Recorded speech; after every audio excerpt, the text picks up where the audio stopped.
Hey guys, Ellie here, and today I'm bringing you some very exciting news and a quick little channel update. I say quick, but it's probably going to be like 20-30 minutes. As you can tell by the title, I have indeed joined the Pokemon Premier League. It is a league founded, set up by Don Fanatic, a good friend of mine, obviously inspired by the GBA.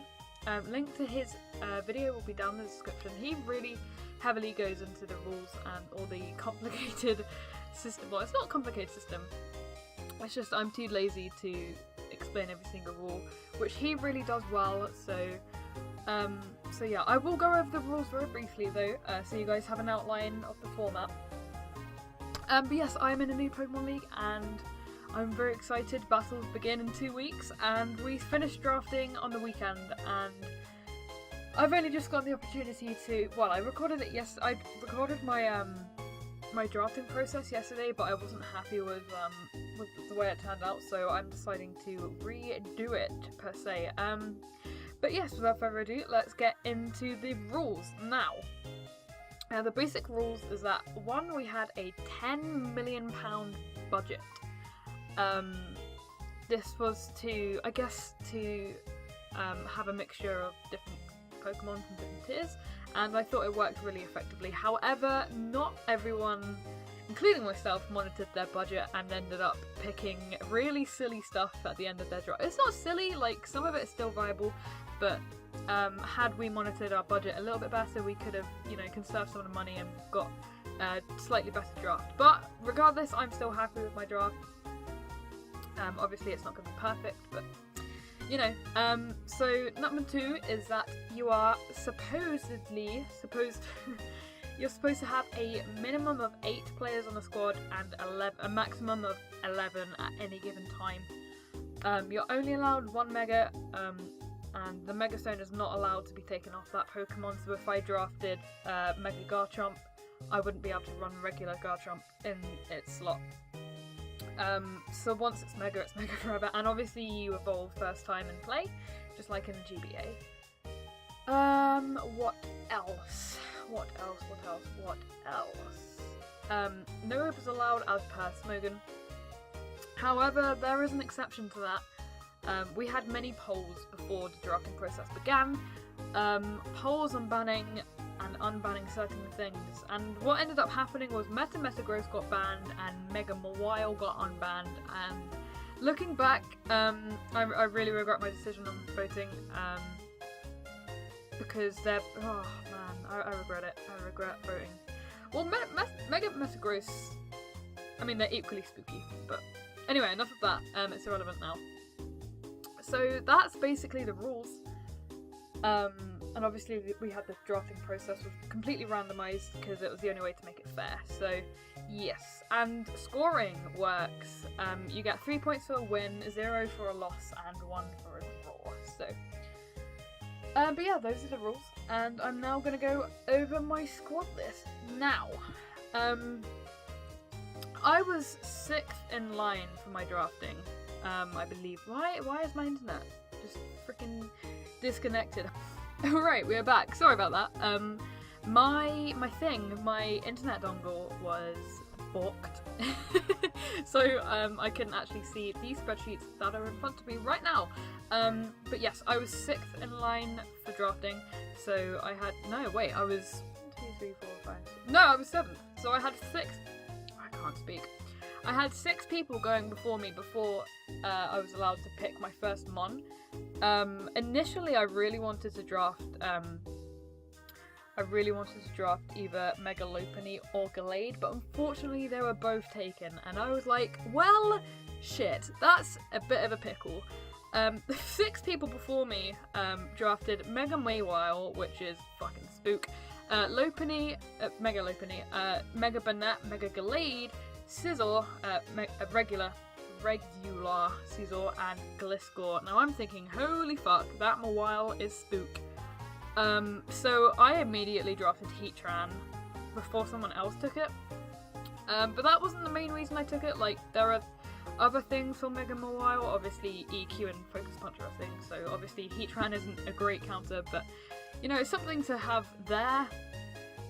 But yes, I picked Heatran. Mainly because, well, I picked Heatran because it's versatile, and you're going to be hearing that word a lot during this video, because formats like this, you have to have synergy and you have to have versatility.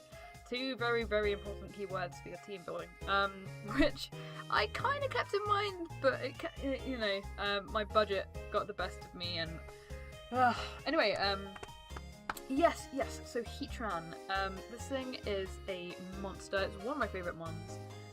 It can do so many different roles on the team. It can be Stealth Rock with Life Orb, or just Spadef or defensive. It can do phasing, it can burn things, it can toxic things if I so choose. It can be sub Roar or sub Willow or sub 3 attacks, Spook, and it can also be a Scarfer. 77 base speed it's not the best, but it's respectable in my opinion, and it's got a decent attack stat, so I'm very glad I picked up Heatran.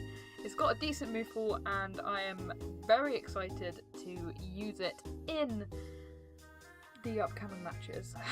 Okay, so I'm not going to talk about everyone else's drafts until the end, because I want to talk about teams that I'm scared to face. So next up, I drafted Mega Venusaur. Now, a lot of you are thinking, oh, that's Adam's Core from the GBA. You're not wrong. You're not wrong. Yes, it's Adam's Core, and I was like, damn, this thing is gonna get fucked by Mega Pinsir. So I gotta look out for that, because someone did draft Mega Pinsir, and I'm like, oh damn. So yeah, Mega Venusaur and Heatran Core is absolutely disgusting. And I also picked Venusaur because it can do so many different things. And I wanted an early cleric before any of the good ones per se were taken. So yes, we have Mega Venusaur on the squad now. It can run Sleep Powder, Subseed, fully special attack invested, just powerhouse. And it also gets access to SD, Earthquake, Knockoff, stuff like that. So there will be a lot of shenanigans going on. I think it's a little bit too slow to get full benefit out of SD, but we'll try it. And I wanted an early knockoff user. It's not very hard to find, actually, a knockoff user, thinking about it. But yes, Venusaur gets knockoff, and it's going to be very, very, very useful for the Pokemon that were drafted in the very last rounds. Lots of Eviolite users, so yes. Moving along, our third pick even. Our third pick was Milotic. I needed a bulky water type, and I wanted Suicune. I am officially that guy. I wanted Suicune, but someone drafted it 2 turns before my pick, so that was unfortunate, but Milotic is the next best thing, and it can handle Crocoon very well with access to Mirror Coat, plus Haze, and Recover. It gets so many good moves. And it can be used competitive on Defogs or Sticky Webs. It also gets Marble Scale for any, predicted Toxics, or even a Rest Talk set. So I'm very, very happy to have Milotic on my squad. Now originally I was thinking about drafting Mega Blastoise instead of having Mega Venusaur and Milotic. But I had a friend advise me on it, and I realised Milotic does everything Blastoise does, but better. In my opinion, the only thing it doesn't do is the Fog, or Rapid Spin even. So yes, it's got slightly less coverage than Mega Blastoise, but I'm very happy because of its abilities and its versatility. So, with that, we move on to our 4th pick. Now, you're probably thinking, you're lacking a bit of horsepower, you're lacking a hard hitter, really. I know. So our 4th pick, I decided to draft the Blade. Now this thing is freaking spook. If you get up an SD late game, that's it, that's game over. I also needed priority on my team, because there are things like Infinite and Salamence running around at this point, and I'm like, yo, I don't want to get swept by those things. Not that Infinite is a late game sweeper, just that it's fast and I don't have anything to outspeed it, you know, priority is always nice. I don't know why I said infinite, like that was the first thing I saw on the draft list, so just an example, but priority is absolutely needed in this format, and I realised as I continued drafting that I lacked it.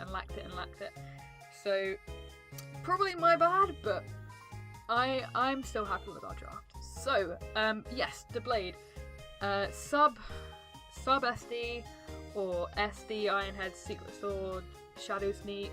It can run a number of different things. It's not as versatile as my 3 other picks, but when it has like base 120 attack, it doesn't need to. Plus that Eviolite bulk as well. It can take physical hits for days, and with a bit of wish support, can stick around on the team for a long time. So I'm very, very excited to use TheBlade paired with my other drafts, which we will get to later. But yes, I'm very happy to have TheBlade. A lot of people were after it, and I'm glad I drafted it when I did. Otherwise, it would have been taken. Next pick is another anus wrecker. I don't know why I decided to use that phrase. Darmanitan. Darmanitan is... I've got to say, it's probably one of my favourite mons. I love fire types, man. I love Typhlosion, I love Heatran, I love Darmanitan. I'm going on a run, let's not do that. Yes, I picked Darmanitan because it gets Sheer Force. And Sheer Force, Flare Blitz, Choice Band just OHKOs everything, or 2-hit KOs anything. Nothing switches in safely on it. It's an incredible revenge killer, and I needed one of those on my team. Although TheBlade could count as a revenge killer with Shadow Sneak, but Darmanitan can run Choice Scarf or Band. It gets access to U-turns, so that's really good momentum to have. And Sheer Force. Sheer Force is an incredible ability, you know, Rock Slide, Flare Blitz. I don't think Superpower is boosted by Sheer Force. I don't know, maybe. I forget these things, and I just knocked my mic. That probably sounded awful. And I'm also very tempted to bring a Zen mode Darmanitan to one of my games, just for shits and giggles. Because at the end of the day, this league is for fun. And I'm very excited to get into it. So yes, Darmanitan is a powerhouse, and I cannot wait to take some lives. Now, as I mentioned earlier, Wish Passing, I wanted Wish Passing for the TheBlade, basically, or the Darmanitan. Now, originally I really wanted a Healing Wish user, so what I did is I went on Showdown and went /learn blah blah blah Healing Wish all. And most of the mons that I learn are either OU, had been picks, or UU, and bear in mind that we have picked 5 top tier threats so far. So my draft is definitely, my budget has been completely destroyed at this point. I'm about halfway through my budget, probably a little bit more. Heatran cost 15 million, Mega Venusaur Mega Venusaur cost 20, Milotic at 10, as with Darm, and TheBlade was 6. So that is 26. That's 41 million of our budget gone, and that's not good. Is that 41? No, it's 51. I can't maths. It's been a long day. So that's 51 million. That's half of our budget already gone, and we've only got 5 months.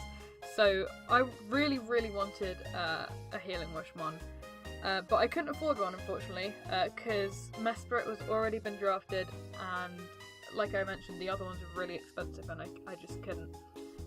However, there was a mon in BL, which I was like, fuck it, I think it's worth a value, and we need some more support. So I decided to draft Togekiss, a very good typing. You know, there's fairies, there's dragon types running around in the draft at this point, and I'm like, hell no, I don't have anything to take those. Other than TheBlade. Oh my god, Ellie, what are you doing? What are you talking about? But yes, I needed a defogger or a spinner at this point, and I thought Togekiss suited this role very well, because it also offers offensive presence in the term of its special attack stat, which is Nothing to underestimate, for sure. It gets abilities to Serene Grace, so if I want to be a cunt, I can power flinch things. If I have to. If it comes to that, I will do that. Because I want to win, but at the same time, like, I don't want to be a dick about it, but it depends who I'm playing. If I'm playing Jack, I will have no better pleasure than to power flinch a Cresselia to death. But yes, it gets access to Heal Bell, Defog, Wish. Baton Pass is something I'm very excited to use. Lots of shenanigans can be used there. Also another form of initiative, so. Then there's Tailwind, Thunderwave. Don't think it gets Trick Room, but I don't know, we'll see. I don't think it does, but something to consider. And it also has E-Speed as priority. That probably sounds really retarded, but desperate times calls for desperate measures is what I like to say, basically. So we have E-Speed on a Togekiss, so I'm probably gonna bring like a work-up Togekiss at some point. Sub Focus Punch, just for shits and giggles, because again, it is for fun. This format, this league is for fun, and the people, wow, I haven't even mentioned the people at this point. The people in the league are fucking incredible, man. I couldn't ask for any other people. Like, each and every one of them is amazing, and I'm very, very much glad that they invited me, and I'm looking forward to battling them all. Anyway, I'm on a tangent, let's move on. So at this point, I really need some kind of ice coverage. Milotic doesn't quite cut it with Ice Beam. So I decided to have a look at the remaining ice types left, and I was mad at this. I was so mad, because I wanted Q-Rem, because it's relatively cheap down in BL. You know, 8 million for a Q-Rem is, I think that's respectable, but the bastard sniped it right before me. Pittsburgh Pyros sniped it one pick, one turn before mine, and I was so mad. So I had to reconsider my options, and instead I decided to go with Froslass. Now, Froslass is kind of a one-trick pony, but at the same time, I can have the upper hand by bringing the element of surprise. I could bring like a scarf, well, it doesn't need to be scarf. Look at that speed stat, man. I can bring like a fully offensive thingy, Froslass. Why did I call it thingy? It's been a long day, man. It's not even 4 o'clock yet, and I am knackered. But yeah, I really needed speed on this team, because Darmanitan is fast, but it's not the fastest. Froslass is sitting at 115 speed, if I recall correctly from the top of my head. So that's some insane speed stats, and it gets access to Taunt, which is something I needed. Spikes and Destiny Bond. With the spikes, I can hazard stack and abuse that with Milotic, with Dragon Tail, or Heatran with Roar. I can also run Icy Wind for support. Powerful dual stab. Sorry, you'll have to excuse me. I'm burping. The only bad thing about Froslass is that it's very frail, and it does get weakened, worn down to hazards, obviously. So I have to watch out for that. But yes, I'm very happy with Froslass. It can offer me a lot of offensive presence on my team, and I'm glad I chose it. Next up, I need a fighting type mon. Physical or special. I don't think there are any special type ones. I wanted Mienshao, because again, I needed speed, but someone picked that. So I'm sat here thinking, what is a good fighting type that's relatively cheap and I can afford? And I don't think any other mon can do what Heracross can. At this point in my budget, that is. Heracross is an amazing pick for me, I feel. Because 1, it gets Moxie, which is terrifying, and 2, it gets Guts. There are a lot of bulky mons. There's Glygars, there is Empoleon, there's Umbreon, Cresselia, all on the same team, I may add. Fuck you, Jack.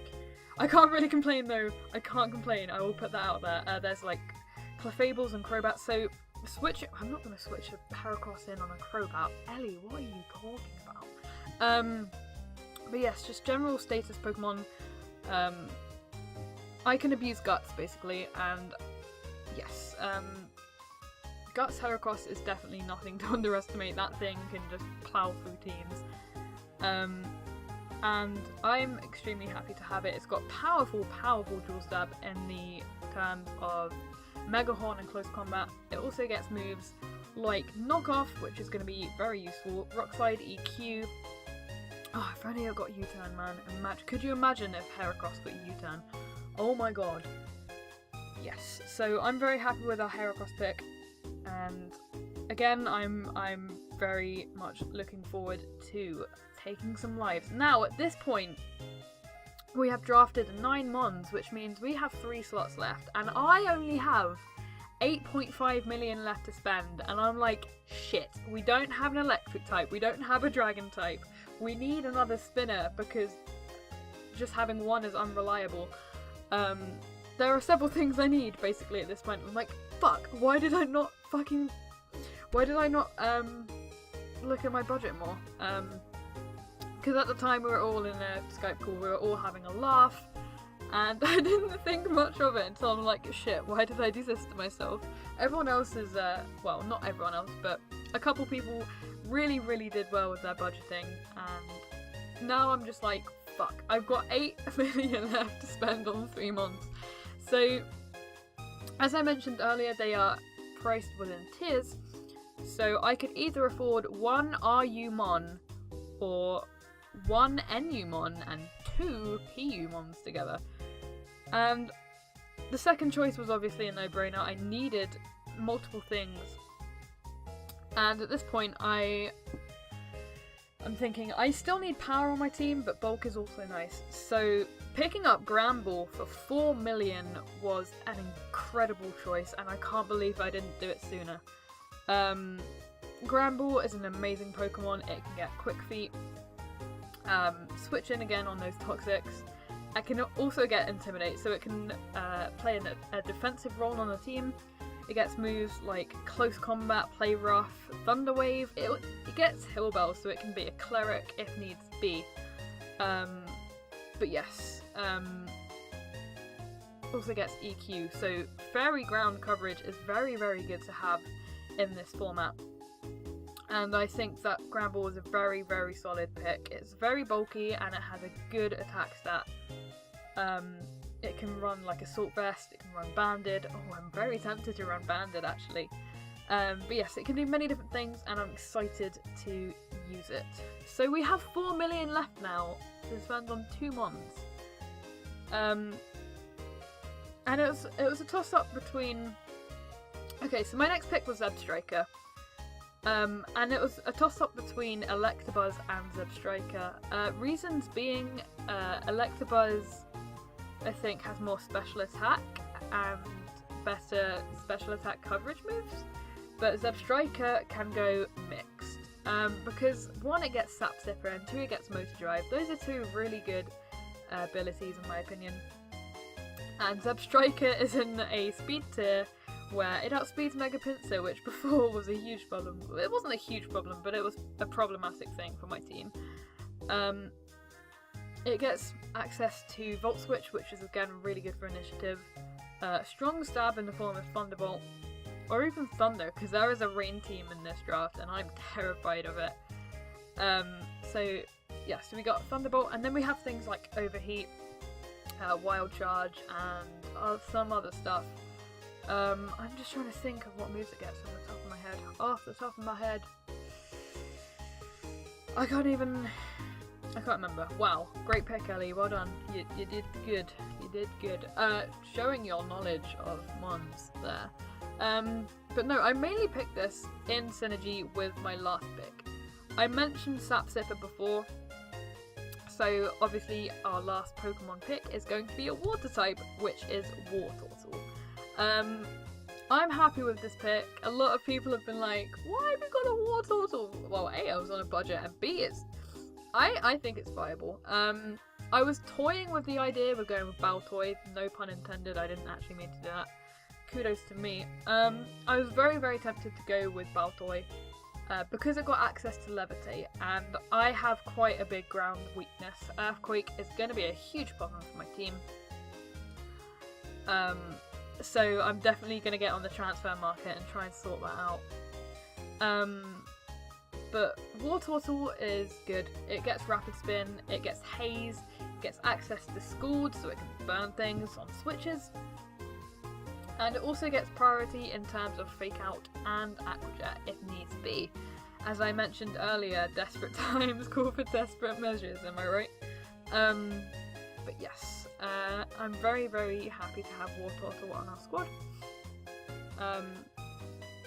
I just really needed another spinner, because if I wanted to abuse the hazard stack, I can't have a Defogger. That's just so stupid. So I needed a spinner on a very, very, very low budget, and luckily I got one. I was going to draft Claydol, but that got drafted, and I was like, well, shit. So we had to run with War Turtle. And that is our 11 mons. That is the Teddington Teddiursas. I am very excited to have our first Bustle, who is, like, we're going against none other than Don Fanatic himself, the founder of the Pokemon Premier League, and there's been a lot of shit talking so far, I will tell you that much. He's been, oh, bless his cotton socks, he's been preparing for Darmanitan the last couple of days, and I'm not gonna bring it, or am I? Or am I? You don't know that. So yes, he appears to be very scared of some of the threats I have on my team, and I'm equally scared of some of the threats he has on his team. He has a Mega Alakazam, ladies and gentlemen. That is spooky. And if I don't play around that right, I will get bopped. So, other squads I would like to give a mention to. Number one is obviously going to be Shardy. This guy is incredible. He really monitored and used his draft budget well. He picked up Landorus Therian and Mega Caesar straight away, taking a big chunk out of his budget, which is kind of contradicting what I just said, but he picked some of the lower tier ones that are very, very viable. So he's got Jellicent, he's got Sork, he's got Zerruark, and he's got Mesprit and Nidoqueen. Those things, those Pokemon are so overlooked, but so powerful. I think the main issue with all of us in the draft is that we were too over-centralized on the upper tier mons. We were too like, oh, let's get this early so no one else gets it, and then we all look at our budget like, fuck. But Shardy drafted his team really well, I believe. The same goes to Shroom Rover and Onesie Burnett, owners of the Parasect Germain and Celta Dinos. They have two very, very, very good teams. With some lower tier mons again. Onesie is rocking the Mega Bayonet, which I'm going to have to look out for. You know, Prankster Destiny Bond is always going to be a pain. And there's one team as well by Fred Ford, the Borussia de Blades, I can't read. He is rocking Mega Mawile, Kyurem Black, Feraligatr, Galgay, Latios and Kecleon on the same team. That is disgustingly powerful, and I'm very, very scared. I'm glad, but the only downfall to his team is that it's relatively slow, and I'm so happy that he doesn't have any Trick Room setters, because honestly, if he had a Trick Room setter or two, I think he could easily just win the league. I mean, he has a Mega Mawile and a QMB, like, that, oh, it's disgusting. Oh, I'm so scared of this team, and I've really got to play around it. We've got to really, really, obviously we've got to really be well prepared for everyone's game, so. I've got to do a lot of research to my opponents. I need to learn what their playstyle is to give me the upper hand, but I'm sure everyone knows what my playstyle is because I upload videos on it. So good job, Ellie, well done, you did it, mate. So yeah, that is the Teddington Teddiursas, guys. I hope you enjoyed my team analysis video. As I said, I recorded one yesterday, but A, it was like an hour long and nobody wants to fucking watch that shit, and B, I just wasn't happy with it anyway. So yes, I'm gonna go edit this now, hopefully have it uploaded by tonight. bearing in mind my internet speed is awful at the moment, but we shall see. I'm very, very happy with the way our draft turned out. If we conserved our budget a little bit early on, we could have had a lot better picks, and it's a shame that I didn't keep an eye on my budget, but I'm still happy regardless. Anyway guys, I'm gonna go. Hope you had a good day, and I will see you in the next upload. Bye!